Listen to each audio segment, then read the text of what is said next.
എന്താണ് അമ്പലങ്ങൾ? അമ്പലങ്ങളിലെ വിഗ്രഹങ്ങളിൽ എങ്ങനെയാണ് എനർജി വർക്കൗട്ട് ആവുന്നത്? അവിടെ നിത്യമായ പൂജകളും നിത്യമായ കർമ്മങ്ങളും നിത്യമായ പ്രാർത്ഥനകളും ആ വിഗ്രഹത്തിന് എല്ലാ ദിവസവും ചെയ്തു കൊടുക്കുമ്പോഴാണ് ശക്തി, എനർജി ഡെവലപ്പ് ആവുന്നത്. ഇതേ സാധനം തന്നെയല്ലേ നമ്മുടെ ഉള്ളിലിരിക്കുന്ന വിഗ്രഹം. ശരിക്കും നമ്മളും ഒരു ശിവലിംഗം തന്നെയല്ലേ? നമ്മുടെ ശരീരത്തിലോട്ടല്ലേ നമ്മൾ പൂജകൾ ചെയ്യുന്നത്, നമ്മുടെ ശരീരത്തിലല്ലേ നമ്മൾ നോക്കുന്നത്. നമ്മുടെ ശരീരത്തെ പ്രൊട്ടക്ട് ചെയ്യുമ്പോൾ നമ്മളൊരു എനർജി പോയിന്റ് ആവാല്ലേ? അങ്ങനെയെങ്കിൽ ഒരു നമ്മുടെ വീടല്ലേ ശരിക്കും അമ്പലം, നമ്മുടെ വീടല്ല ശരിക്കും പള്ളി. അതിനെ ശുദ്ധിയായി നോക്കേണ്ടത് നമ്മളല്ലേ? അവിടെയല്ലേ നമ്മൾ എനർജി ശരിക്കും ഡെവലപ്പ് ചെയ്യേണ്ടത്. അതല്ലേ ശരിക്കും നമ്മൾ അമ്പലമായി കാണണ്ടേ? അവിടുത്തെ അന്തേവാസികളല്ല നമ്മൾ ഈ പറയുന്ന അച്ഛനും അമ്മയും മക്കളെല്ലാവരും.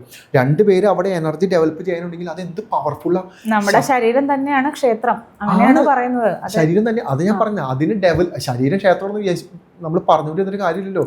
എനർജി ഡെവലപ്പ് ചെയ്യണ്ടേ? വെറുതെ ക്ഷേത്രം വെച്ചുകൊണ്ടിരുന്ന മുടിഞ്ഞമ്പലായി മാറൂലേ? ശരിക്കും നമ്മളെല്ലാവരും ഒരു മുടിഞ്ഞമ്പലത്തിന്റെ ഭാഗത്തിലല്ലേ പോകുന്നത്. ഒരു എനർജിയും ഇല്ല, ഒന്നുമില്ല. വഴിക്കോടെ പോണ എല്ലാ അടികളും നമുക്ക് കിട്ടിക്കൊണ്ടിരിക്കുന്നു. ഉള്ളിലുള്ള ചൈതന്യത്തെ നമ്മൾ സിമ്പിൾ പ്രോസസ്സിലൂടെ ഡെവലപ്പ് ചെയ്യുക. അത് നമ്മുടെ വീടിന് ചുറ്റും വരും. നിങ്ങളുടെ ശത്രുവിന് നിങ്ങളെ ടച്ച് ചെയ്യാൻ പറ്റില്ല.